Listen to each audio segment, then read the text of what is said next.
I love it. We got the legendary and the real one. The real Mikey D Yeah. is in the house on the Mental Margarita Show. One of the most, and I mean, I took the quote, but I don't need to even take it because I personally feel this way. One of the most respected MCs, and I'm not going to even say queens. I'm just going to leave it right there. How you feeling, my brother? Man, I'm feeling wonderful. Happy to be here, brother. Thanks for the invite. Yeah, this And is great. that was a hell of an intro, by the way. I can tell you one thing. One thing that I saw right away. Your birthday is November 25th. Mine is November 30th. So Sagittarius. two birds with a feather fly together, man. You know that energy, baby. You know how we do. Sagittarius, we outside. we're definitely outside, but you started out obviously in Queens. What was it like for you growing up? And I don't want to make this interview so traditional, but what was it like you growing up and catching that music bug? Yo, it was a normal childhood. I lived in a regular neighborhood. It was a mixed community with we had the Puerto Ricans on the block, we had our white people on the block, we had blacks on the blocks, Jamaicans. All of the kids was outside running the street, playing tag, climbing trees, playing two-hand touch and all of that. I have a partner. His name is D Money. We call him Ever Loving Kid Ice. And he used to come visit his grandmother from Harlem, right next door to my grandmother in Laurelton, where I was raised. And he has an older brother named Mike Action. Mike Action was outside early. I'm talking about the birth of hip hop. Mike Action was there. We were too young, so we didn't even know nothing about it. But this one particular summer, my man D Money bought Mike Action's radio outside, had a tape on it with Grandmaster Caz rapping. The first time I got virgin ears to hip hop. I never heard anybody rhyme. I never heard it before. That was it right there. When I heard that tape and what Caz was doing, that's when I knew that's what I wanted to do. I had to be like 12 years old, 79, Laurelton, listening to Grandmaster Caz. It was off to the races after that. It changed my life in a great way, man. You know what I mean? Wow, changed your life in a great way. And now you're saying, hey, you're looking up to these guys and you're saying, I can do this. Now, when did that hit you that you're actually processing that? The thought process of you saying, I can actually do this now. Because I was always a great storyteller.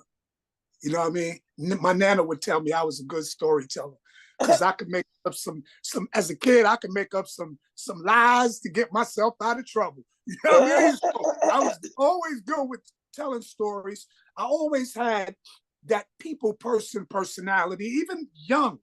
You know what I mean? I had the personality. So when I heard Grandmaster Caz, he was kicking a rhyme, and the rhyme was a story about a girl named Yvette. And he said the rhyme so clear where I could see what he was saying.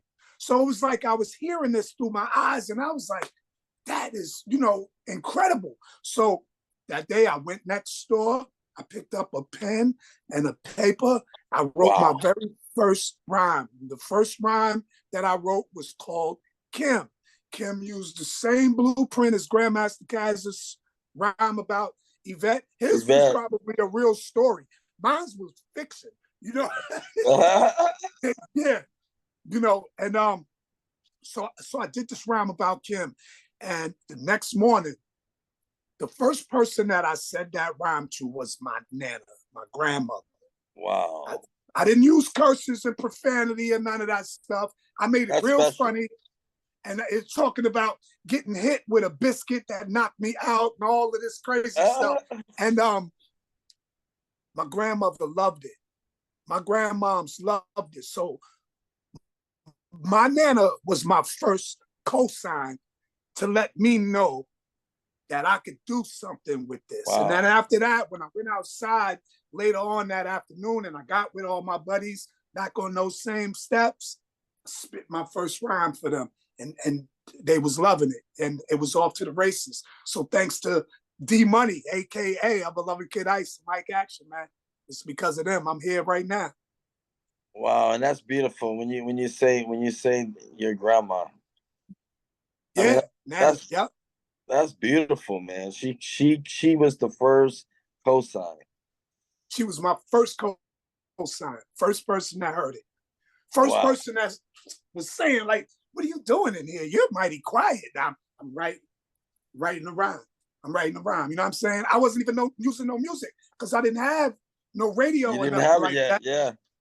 So I just had something knocking in my head. And from day one, I could write rhymes, but spit them to anything because the cadence and the flow was always there. So I never needed music to write. Bro, that's cool. Yeah, so yeah, it's a great trip, a great journey, man. What a great journey. Now tell me about when you put on your other cap with the bunny on it. Playboy Mikey D. Now, you know, so the Playboy Mikey D, that came from early. That came from the first group, actually. My first group was the Grandmaster 3, along with my partners, D Money, who I was talking about, my man Boo. It was me, Boo, D, and Johnny Quest. So D Money's name was Ever Loving Kid Ice. Boo's name was Lovable Little B. So I thought I could get all the girls when I was young. And remember, back then, Playboy meant player. Playboy was player before player was right. the thing to say. So I was Playboy Mikey D. I had the green eyes, the wavy hair. So, I even had a gold tooth, man. Matter of fact, I could show you this gold tooth because it was a cap and it has the Playboy bunny. I had it ever since I was 15 years old. Wow. And it just fell out. I turned like 52 or something like that. It came out. But yeah, Playboy, that came from the first crew. And you were and I held on to it. Huh? You were rubbing shoulders with another Playboy, LL. Yeah. Actually, LL came around. My man Dave Molicio, this is one of my buddies that used to steal all of our tapes. We used to be in Johnny Quest's sun porch making tapes. We was like Wu-Tang before Wu-Tang. It was that LA Rap Masters, man. It was like 15 of us. Wow. Just rhyming in there, Johnny Quest cutting, making the cassette. And every time we would finish, the tape would wind up missing. Oh my God. Dave Molicio, he's gone. The tape is gone. Let's get him. But, later on down the line, Dave Molicio and a brother named Cal, which was Cool J's partner at the time, they hooked it up for us to meet up. You know what I mean? And it was off to the races. Actually, Cool J's name was Jay Ski at the time. And when he met me, I was Playboy Mikey D already. We compared notes, rhyme for rhyme. We was at this spot called Roller Castle in Elmont, Long Island. So this is where everybody used to go on the weekends. Flavor Flav and Black Spectrum and all of them from Long Island, they used to do the music in there. So me and Cool J, we met there. After that, we was bugging out off of each other because I couldn't believe how much he sounded like me. Right. He couldn't believe how much I sounded like him. Now, mind you, we're talking about cassette days. This is before CDs, before records, or any of that. And I was like already like a hood superstar because I was young and I was already outside. I was already rocking. They already had me on the tapes. I was traveling with the Clientele Brothers. They was a big deal. You know what I mean? But during that time, Jay Ski started coming around the way more often. So we became very close because I was like, yo, me and him together, this is dope because we both the same age. I got him by a couple of months. We both like the same size. This is before he was lifting weights, and as you can see, I still don't lift weights. You know what I'm saying? But he was tall and skinny, and I was a little shorter than him and skinny, but we was ill. We was deadly with that cadence and everything. The ground was exactly the same.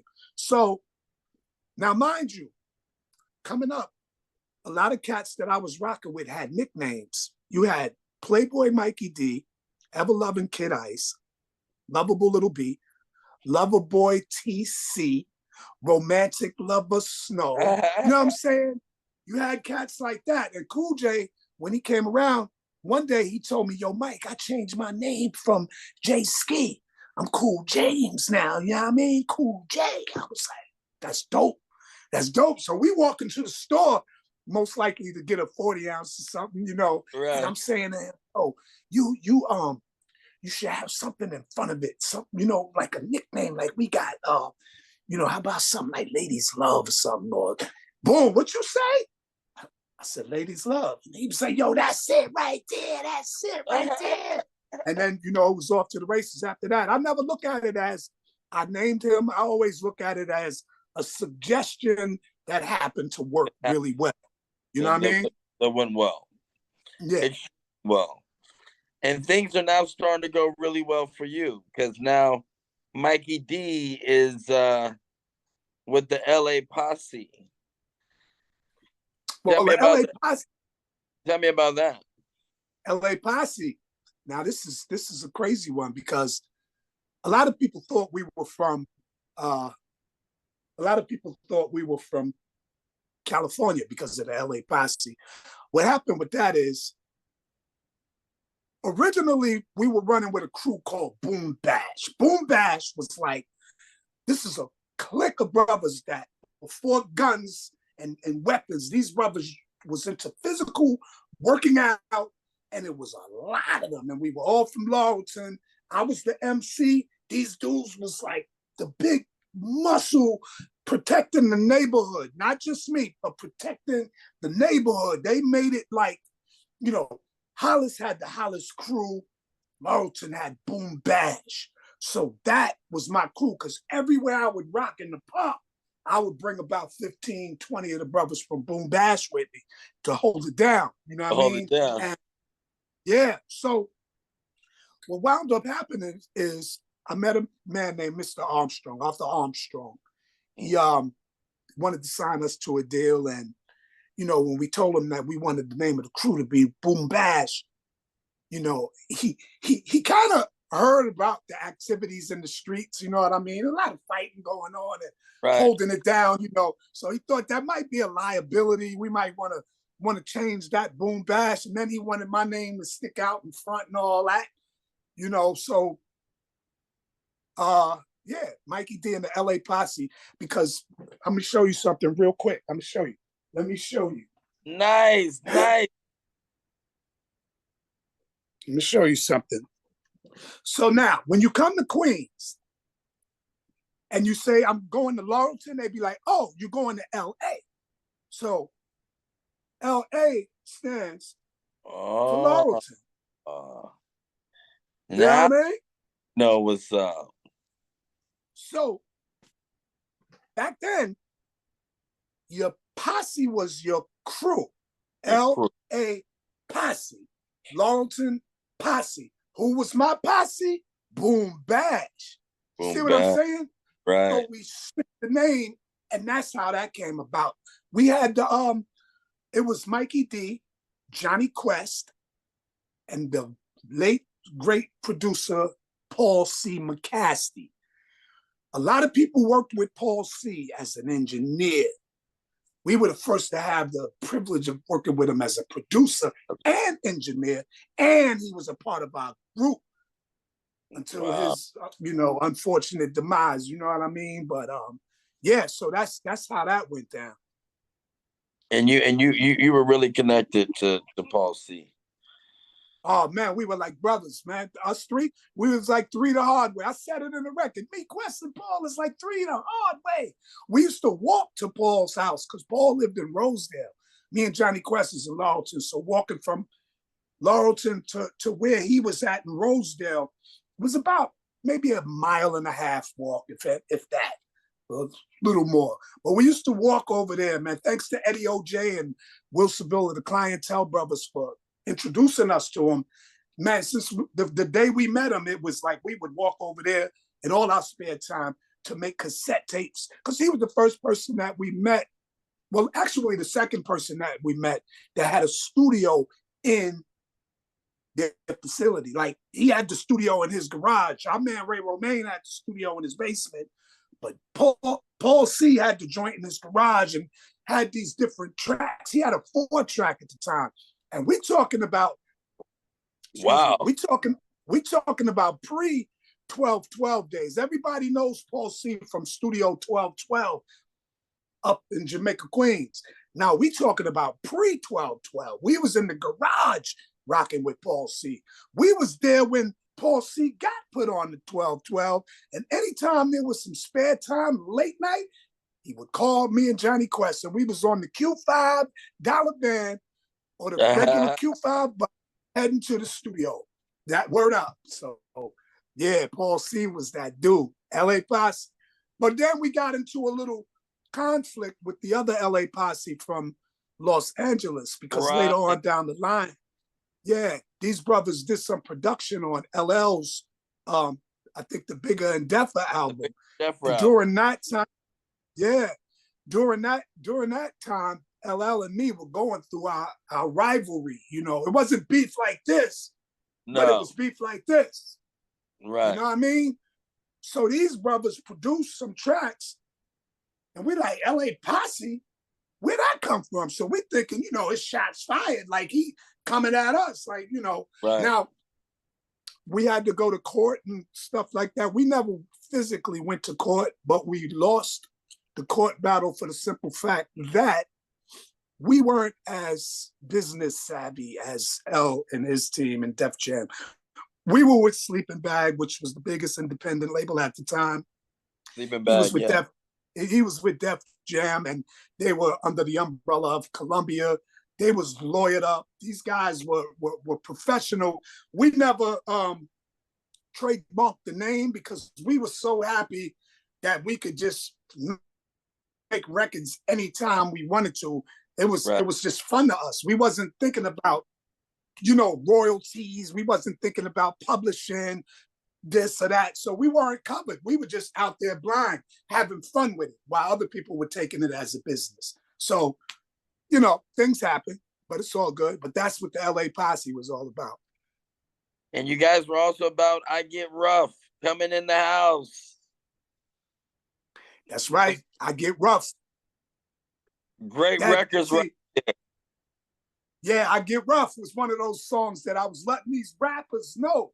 You know, it's not about fighting or none of that. But if it comes down to it, I got OJ goes with me everywhere that I go, and he makes $1,000 every punch that he throws. I was the guy with the big mouth that never had to fight because I had big guys behind me. You know what I mean? And coming in the house was me being a little experimental, as L would say, scientific, doing something scientific. You know what I mean? I wanted to talk about a house, but talking about sex.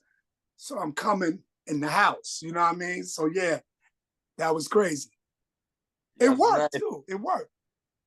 How is your relationship with Wild Pitch and EMI? I mean, was it bittersweet, or I mean, you think that they could have done something better, or how do you feel about it? Wild Pitch came after Sleeping Bag. The records that I put out with Mikey D and the LA Posse was a Sleeping Bag thing. Right.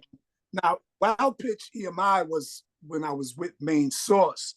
And I think it could have been a great thing, but the thing with that is I never signed to Wild Pitch. I signed to a production deal with Main Source.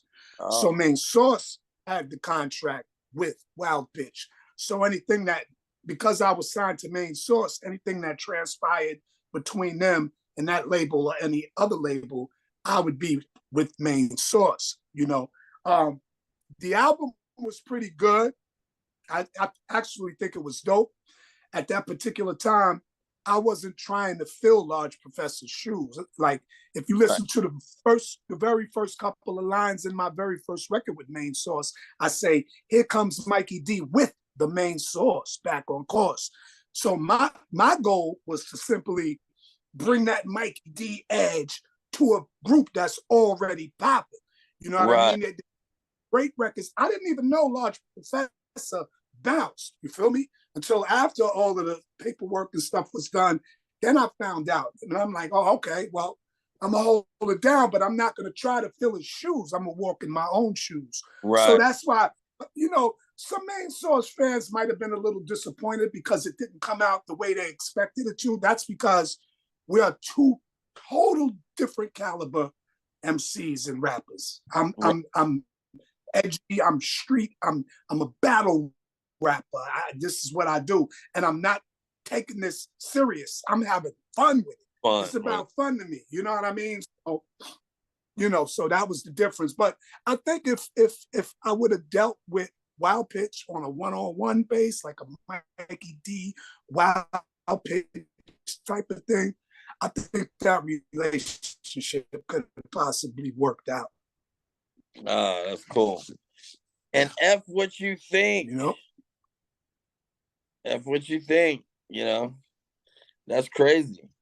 Now I see that when you were with Main Source, you did some wonderful things. The performance on Soul Train, how was that experience for you?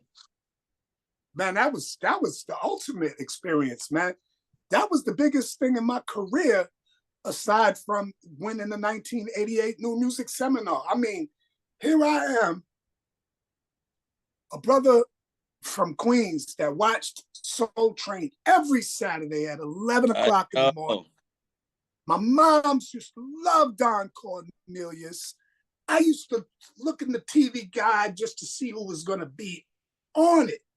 And for me to actually get that call and them saying, yo, we're going to Soul Train, blew my mind. And then at this time, Don Cornelius, this is in the beginning, the early stages of him getting sick. So he was still around. He was there on the set, making sure everything was run properly. But when we went on there, they had different hosts each week until they ran across Shamar. So the week that we were on, we had, God rest his soul as well, John Witherspoon, Pops from Friday. Pops, he was interviewing us. So that whole experience was just a dope thing. Like one of those unforgettable times in my life. Word up. Soul Train. I got Don Cornelius to sign my mom's autograph. What? That's worth more than money. Yo, mom, here. He didn't give you no money, but he gave you this. Wow. What? Yeah. I beat that, man.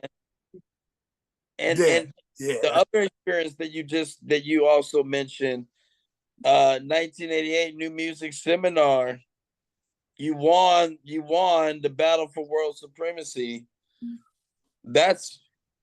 How was that experience? And then I want to ask you the elephant in the room about the battle that nobody's really heard about. Okay. Well, New Music Seminar, 1988.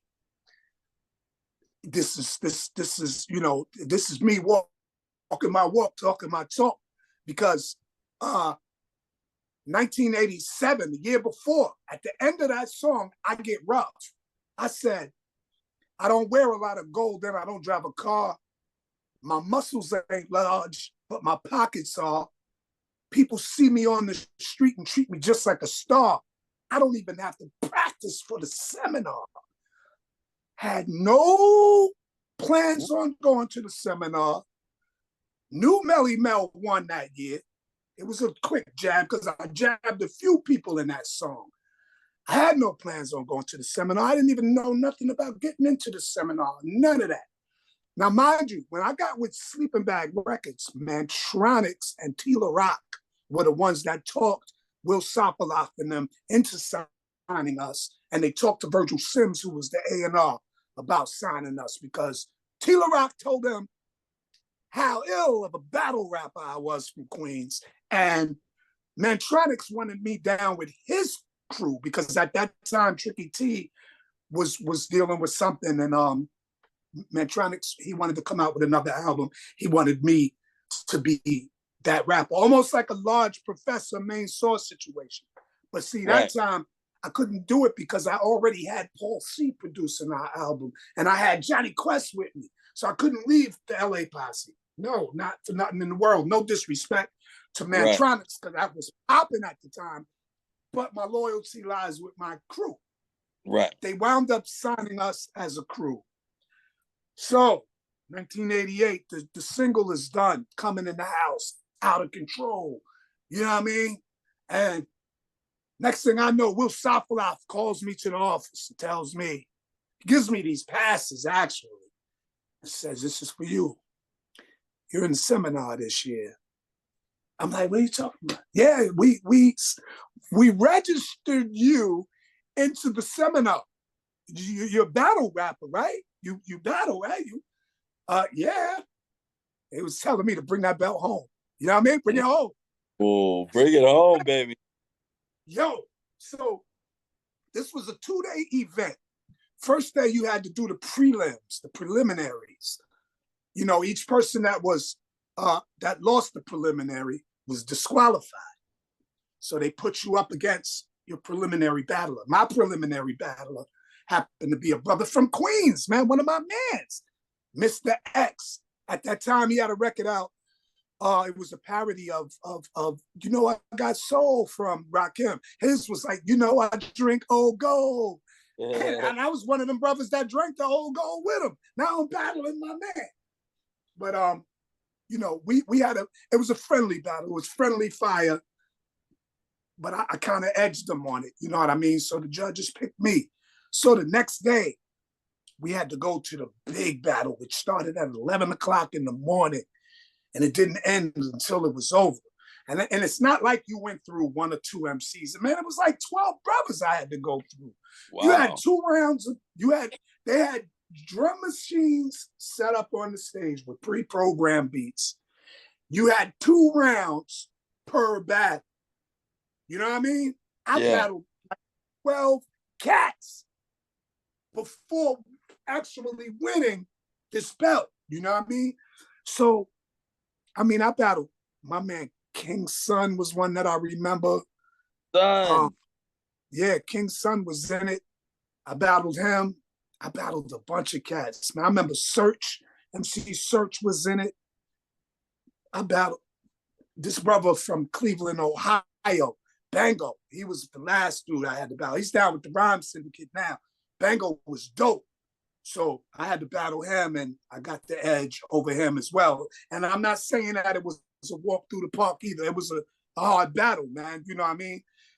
And I wound up winning. So, yeah, I won the New Music Seminar. Now you can ask that question. Now I want to ask the question. The battle that most people don't know about that needs to be documented in hip-hop history between the real Mikey D versus Melly Mel. Yeah, that was a Davy and Goliath moment. Give me the rundown. I'm gonna give it to you, man. I'm gonna give it to you just like I remember it, bro. And this is a battle that shouldn't have happened. The outcome was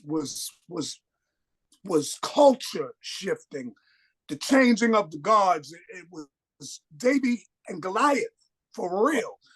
So after winning the belt for New Music Seminar, 1988 champion, Melly Mel and my idol at the time, Grandmaster Caz, walk up on that stage and they're performing like, I'm talking about wilding out. Yo, what you mean there's a new champion? I didn't get a chance to defend my belt. So how is this guy the new champion? Blah, blah, blah, blah, blah. So they beefing about the new music seminar giving me a belt. And I'm just like, I don't know what beef y'all got, but this belt is coming home with me. Right. I'm not dealing with none of this setup, bull crap, and none of that, because it sounds like a setup. You know what I mean? So, right. This dude, he had his belt from the year before over his shoulder.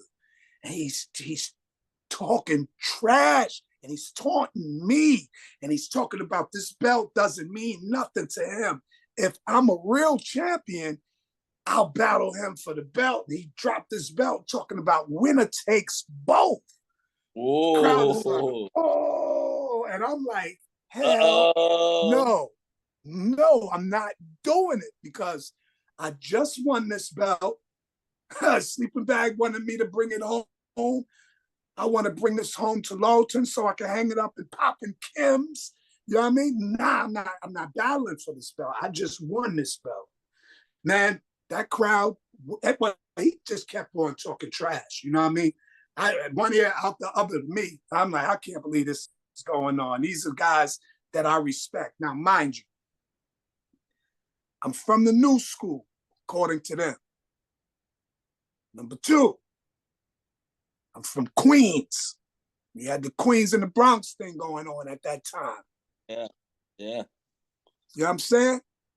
And number three, I'm a little pretty boy. Like, I don't look like the rest of the rappers that, that put that image on, that rough image. Right. I'm from Queens. We fly. I'm from Queens. You know what I mean? So I had those things going against me as far as all of that. So the Bronx Titan against the Queens underdog, you know what I mean? Old school against so-called new school. You know what I mean? So now, trust me, when these young rappers be mad at us older rappers, I get it, because I was one of them at once. Right. And they put me, and you know what I did? I did what I had to do, because now it's getting disrespectful. The crowd is had enough, and they're saying, Mike, go get this. You know what I did? I looked at my belt, I looked at his belt, and I dropped my belt on top of his belt. Now it's time to fight, homie. Ooh. It's like I got my slingshot with that rock ready to go up against Goliath's head, like Davey did. That's what the D stand for, Mikey Davey. So he's doing push-ups. You know what I mean? He's doing push. And I didn't tell you what they had on. This is funny. Melly Mel had on this biker tight stuff on, looking like a wrestler, and Grandmaster Caz had on a striped shirt, looking like a referee. Oh, like my man. Yeah, looking like Superfly, Jimmy Snooker, and Vince McMahon. So he's doing push-ups. I got him. You know what I mean? I got him. Like, I had to go. Put it this way. We had the 2 rounds to do, right? I think he went first. His first rhyme was something that was educational. It was the message type of rhyme, which was, I'm not taking away from the rhyme. Right. But we're battling. We're not at school, brother. We in the battlegrounds. We're not in the school right now. Right. We gotta go for blood. Where I come from, battling is everything. I used to walk from hood to hood just to battle. So now me and you in my domain now. You know what I mean? And he did a rhyme that was so educational, I was supposed to learn from. But nah, that didn't happen. Because after he spit that rhyme and started doing his push-ups, instead of rhyming off the beat, I'm rhyming off the momentum of his push-ups. And I'm dissing him, making the crowd laugh, wit over knowledge at this time. Right. It comes to a battle, it's about how clever you are. It's about strategic movement. Anytime you're in war, you have to move strategically. I'm not going to fight. You can't tell me how to fight you in a battle. I'm going to fight you the way I know how to do. Right. You know what I mean? So you prefer to fight me with education, and I want to fight you with wit, I'm going to use whatever wins, whatever's best for me. And that's what wound up happening. I was crushing Melly Mel without a question. I love Melly Mel, but what the truth is the truth. He lost that battle fair and square. Everybody that was there can attest to that. So while I'm doing my second rhyme, Grandmaster Caz is picking up both of the belts. And I'm still rhyming, but they walking off with the damn belts. What? You know what I mean? So at the end of the day, he grabbed both of the belts and they stormed out of that place like mad, angry men. I wasn't going after him because, first of all, it was a blessing and a curse at the same time, because it was cursed because he thought I was some kind of sucker, but I was smart. Because although it was only me and Johnny Quest there, thank God I did not have the LA Posse, aka Boom Bash, with me, because it would have turned up in it. It would have went from 0 to 1,000 in less than a second. The first time he tried. So that was a blessing that they weren't there. But at the same time, that whole audience was ready to set it. And I'm telling people to calm down. I'm saying, because if y'all set it on Melly Mel, this is going to be a reflection on my career. You know what I'm saying? So just let it go. It's not even worth it. Y'all were here to witness what happened. It's not worth it. And sure enough, the crowd was cool. And Tom Silverman of Tommy Boy Records, who ran the New Music Seminar, they got me a brand new belt made within 2 weeks. So I was still able to hang it up in popping Kims, and I still brought it on home to sleep. So that's how that went. Much love to Melly Mel and Grandmaster Caz. You know, that's water under the bridge. It was a learning experience, but that's when the turning of the guards came in, changing of the guards. You know what I mean? Yeah, man. And I tell you, you seem like it was unexpected, right? They felt as if that maybe perhaps they just were privileged to have such an honor, and it doesn't work that way in the battling arena. Right. And trust me, I was doing this battle thing before this new era battle rap, and I love these guys, but when we did it, it was on site, spontaneous. We didn't have time to prep for whoever you're facing. You know what I mean? It was on site, and that's what happened. So I was always well prepared for that, man. And unfortunately, one of the legends that I looked up to crossed me. That's when I found out that, you got to be real careful with who you look up to, because, the ones that you look up to, sometimes they look down on you, bro. That's why you can't look up to them. Look them out of the eye. That's deep. And when I think of hip hop, and I think of the genre as a whole, the culture as a whole, it's all about sharing. It's all about passing the torch, and that's one thing that you were able to do with your distribution company. You passed the torch, and it's just so. I mean, just the irony of that. When you tell me that story, you were looking for the torch to be passed gracefully, and that didn't happen. But you moved on. You moved on. Yeah. That's the only thing we can do, is move on, especially when it comes from a place of realness, man. It comes from the soul.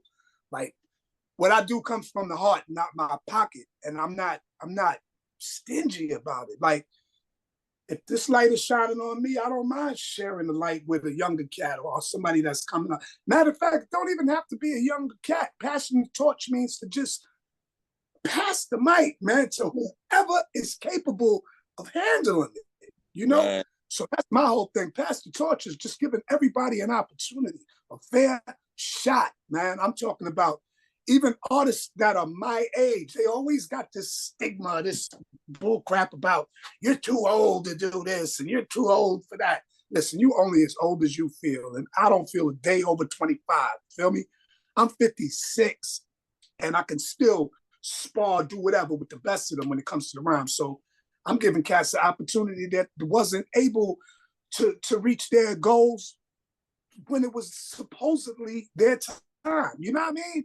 Like, come on, everything is independent now, man. If I got a platform that you can use, then use it, man. Use it. If you're gonna use me for something good. Use Feel for me? something. I ain't got no problems. No problem sharing. Absolutely. Now tell me about Pass the Torch distribution. Yeah, Pass the Torch came through from my man Rob Schwartz. Rob Schwartz owns Who Mag Multimedia. I mean, he's been doing this for years. He worked for record labels, did accounting, all types of stuff. And I was using Who Mag as my distribution because even though I'm older, I still love to create. I love to create. And I love Right. to just put music out. I don't even have to let people know when it's coming out. I just put it out. And if Right. it catches the wind, it catches the wind. But I'm not going to just sit on it and be selfish and keep it to myself, So I just put it out. So I was coming up with all of this music, and one day Rob Schwartz just asked me. He said, "Yo, Mike, what do you want to do, man?" He said, "You want to keep making music?" I said, "Of course, man. That's all I do. I do the 9 to 5 thing and all of that. Even when I'm at work, I write my songs and all of that. I Right. love what I do." He said, "So, do you want to be an owner or you want to be an artist?" I said, "Well, why can't I do both?" And then he said, "That's true." So what he did was he hooked me up with Pass the Torch. He gave me my own control panel with Sony, the Orchid, which is major distribution in this streaming day and age. And Absolutely. he just like, "Yo, you need to do what you do. I got you." And sure enough, from that day on, Pass the Torch was born. And yeah, it's been doing all right, not monetarily, but it's good for exposure.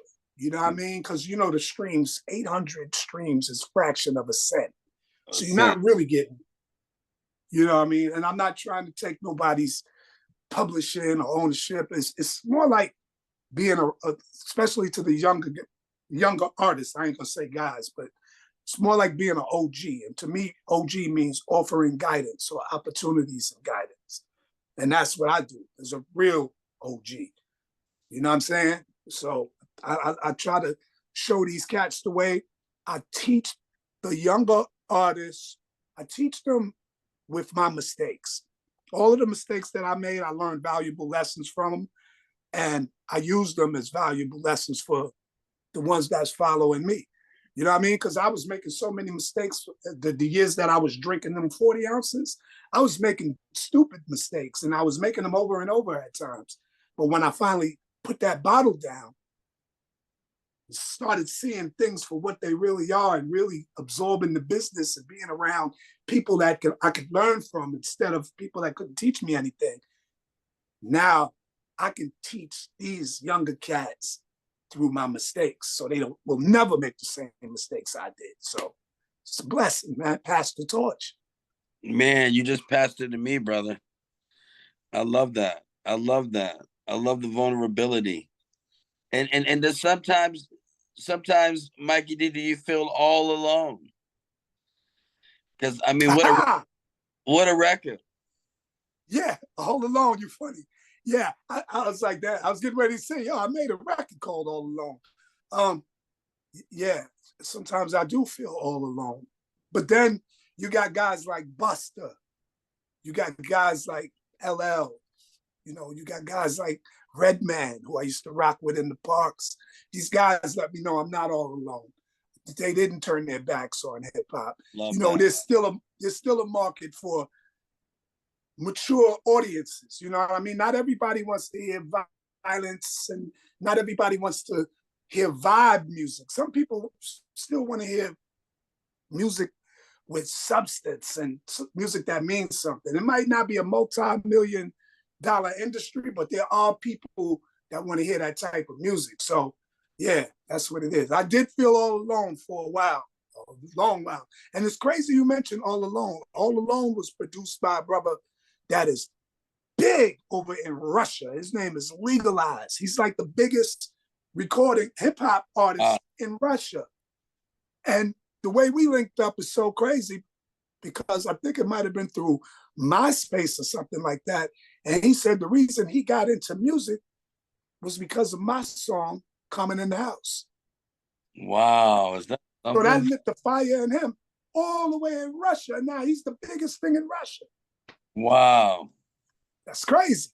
That's crazy. What an amazing story that is. Now, when you look at hip hop now, I mean, is it the state of hip hop? How do you feel about it? Do you feel it's going in the right direction? Do you feel that there's things that are needed for the cycle to be completed? Do you feel that there's things that have been deleted? Yeah, well, yeah, you know, a lot of things been deleted. I guess that's another uh, D is the acronym for deleted. Mikey D, deleted. You know what I mean? Because a lot of my history has not been told publicly, but it's okay. You know, I'll sit back and relax, man, because it'll come to the light. Everything in the dark comes to the light eventually. Um, the hip hop scene right now, I actually love the scene right now. I don't love the industry. I don't love the people that are in control of the business aspect of our culture Yeah. because they're using the lowest vibrational forms of our culture, and they're putting that out there like that's all we do. Like, you know what I'm saying? Like the killing. Like I used to say this back in the days when gangster rap came out. Like if you killing everybody on every record, who's going to be left to listen to your records or buy your records? Because you done killed everybody, you know, Yeah. and your ops. I try to teach, again, as an OG, that office guidance, I try to teach the youth that ops don't mean your enemy. Ops should mean opportunities, bro. That's what an op should be. Those are the ops that you should be chasing, not your enemy, not somebody that has on a different color than you. Man, chase those opportunities, man. There's a lot of great young artists out there right now that are struggling because this game is so, you know, it's so infatuated, whatever you call it. It's over with the Over. with the negative. The negative. We got these women just It, selling yeah. sex. You know, when we used to have the Queen Latifahs that could rap for real and do conscious records, you had beautiful women. Salt and Pepper was beautiful. Yeah. You know what I'm saying? But they didn't have to sell sex. You know what I'm saying? Yeah. So I'm not knocking nobody's hustle.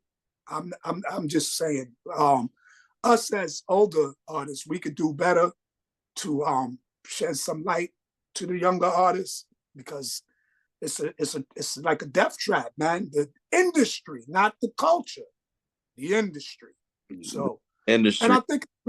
I think it's in a very good spot, man, because everything is about being independent now. These younger cats know how to maneuver through this internet and this social media, man. These guys are incredible with the YouTubes and all of that. They don't need no record label to buy their streams or to cash out on their life insurance. You know Right. what I mean? Right.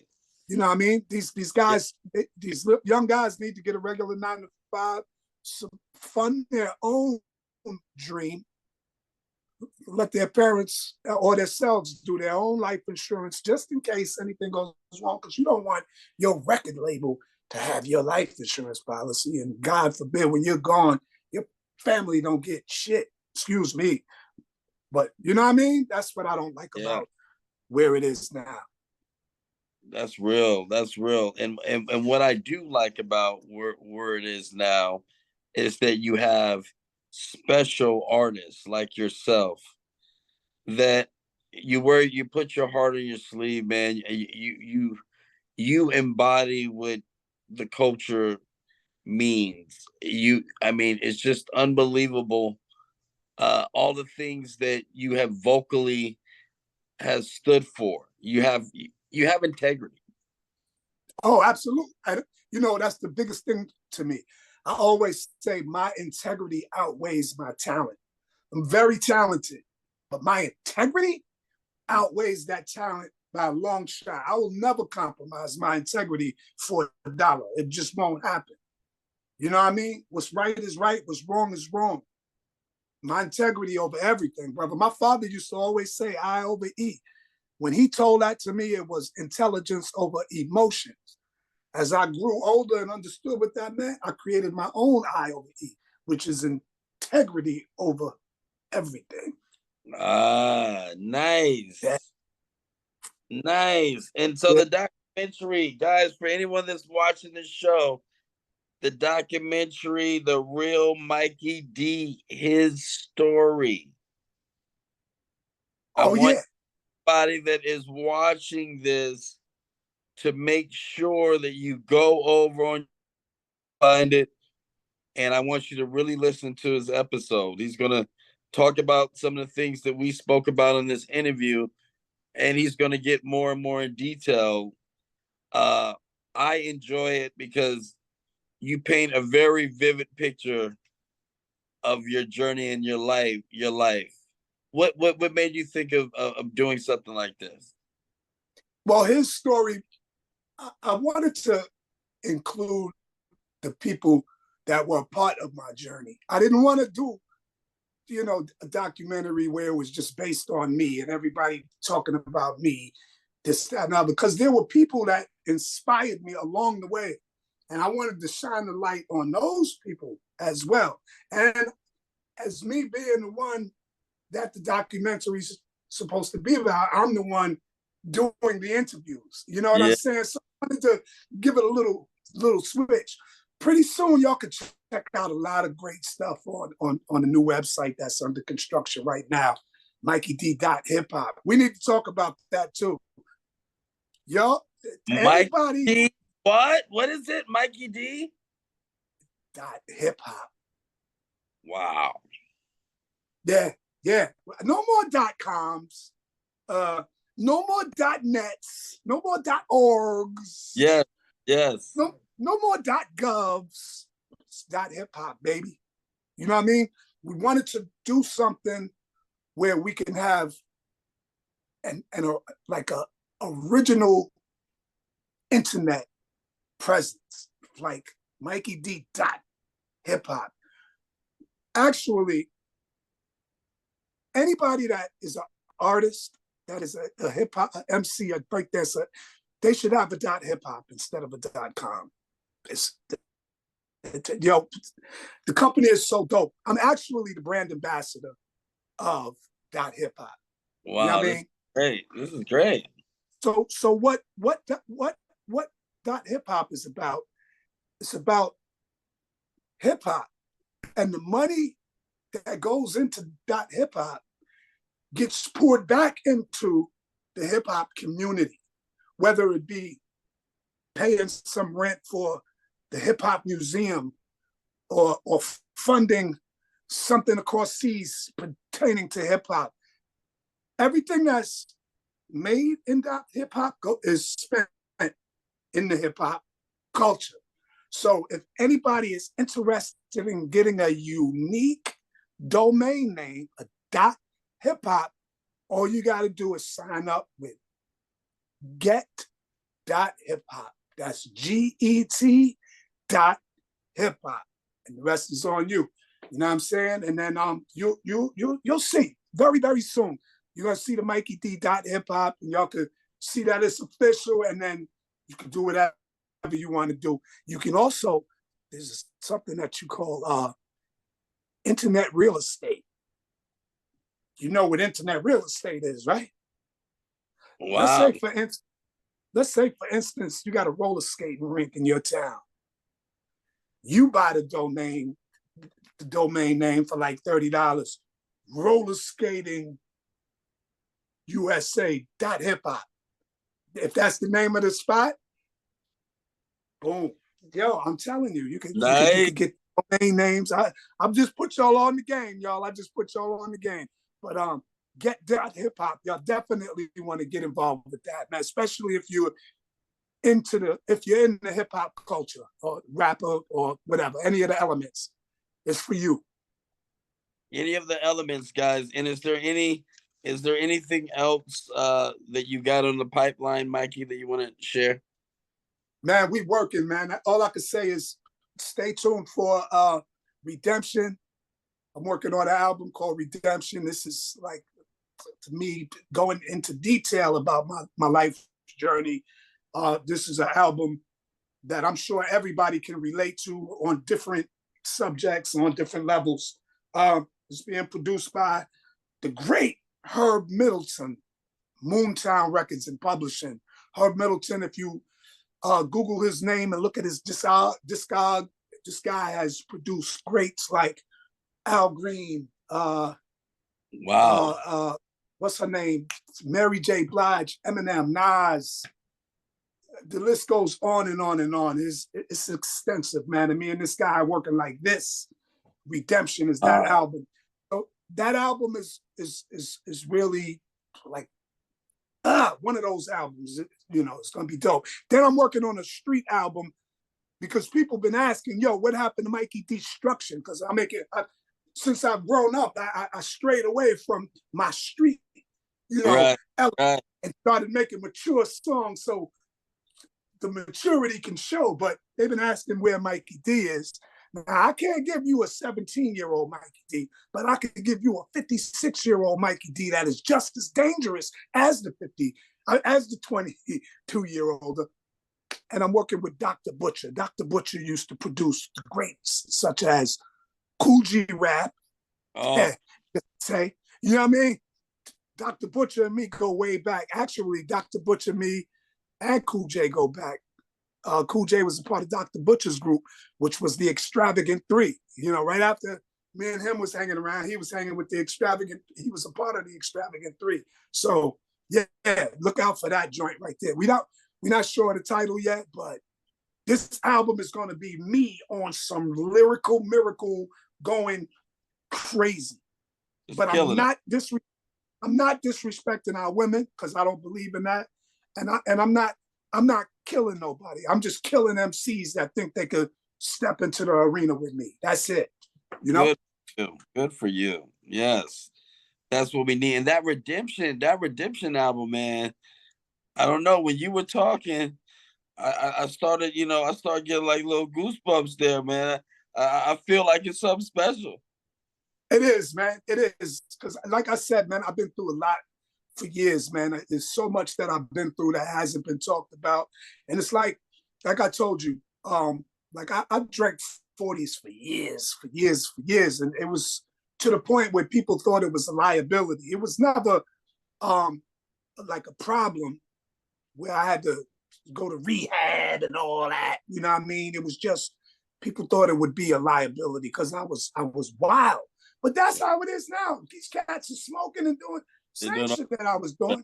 Yeah. But it seems like ever since I put the bottle down, I became the bottle, like a bottle of emotions, man. And the only way that I know how to let my emotions out and let it flow is through the writing and through the songs. You know what I mean? Like I lost my mom's, man. And I wrote a song about her. I'm gonna send it to you so you can check it out. About drinking, the relationship that I almost ruined with me and Elle, like us being friends, but the drinking and me listening to these people in the street almost destroy. Man, I covered all of the bases, man. Had to empty this inner bottle out. I'm glad you did, brother. I'm glad you did, bro. Yeah. And you seem happy. Your spirit feels good, man. And that energy. That energy is kinetic because I feel it, my brother. On behalf of the Mental Margarita Show, we love you, and we hold you up really, really, really high because I think you're just phenomenal. And it's if someone wants to stay in contact with you or know what's going on, what's the best way that they can stay in track with you? Well, you could hit me up on Facebook under my government name, which is Michael Deering. That's Michael Deering, is Deering. Instagram and all of the other platforms, I'm Mikey D. Hip Hop. You know what I mean? And if you want to email me, check this out. If you want to email me, the email is about to be on and popping. It's playboy@MikeyD.hiphop. That's my email address. It's going down, baby. It's going down, ladies and gentlemen. The real Mikey D. It was a pleasure, my brother. Likewise, man. Anytime. Salute. Let's shake the world. Discover the healing benefits of CBD. The human body is equipped with an endocannabinoid system designed with receptors which interact with the cannabis plant. A CB1 receptor regulates things such as hunger, temperature, or alertness. A CB2 receptor exists mostly in our immune tissues and is critical to helping control our immune function. Ask Tony Beaudry, a local Las Vegas CBD expert who has had an amazing healing journey. See his story soon on the Mental Margarita Show. Unleash your inner shine by choosing Brimstone Jewelry with gifts for women and for men. Come and experience the Brimstone difference. You can visit us online at brimstone-jewelry.com. If you're planning a wedding, book a bridal party and choose from our wide variety of the finest costume jewelry. Visit us downtown Henderson at 203 Water Street, Suite 203, or call us at 702-245-0444. Get 20% off your purchase when you mention the Mental Margarita Show.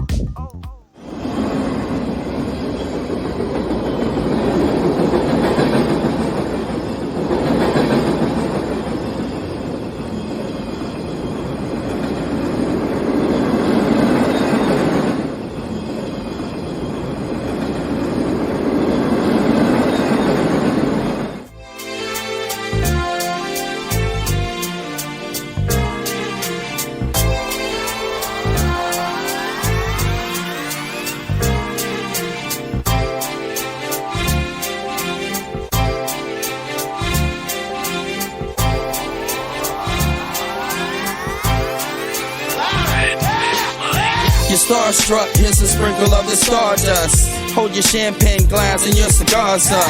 See the guys with mob ties drive the cars up. Bright lights, most nights they buy the bars up. Candy coated Chevy cars on the highway. It's Frankie baby, it's on and this is my way. Dean Martin at the Sands this Friday. With Sammy Davis, here's a little hint where I stay.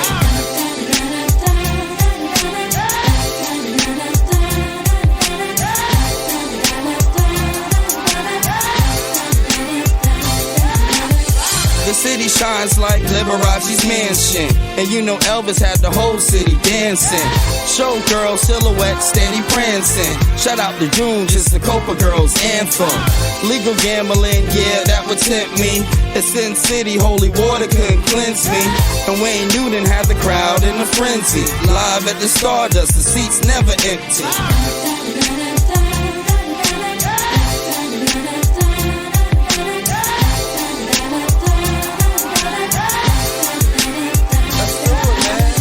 Now if you having a good time in Las Vegas, at the count of 3, I want to hear you scream, Viva Las Vegas. Ready? 1, 2, 3.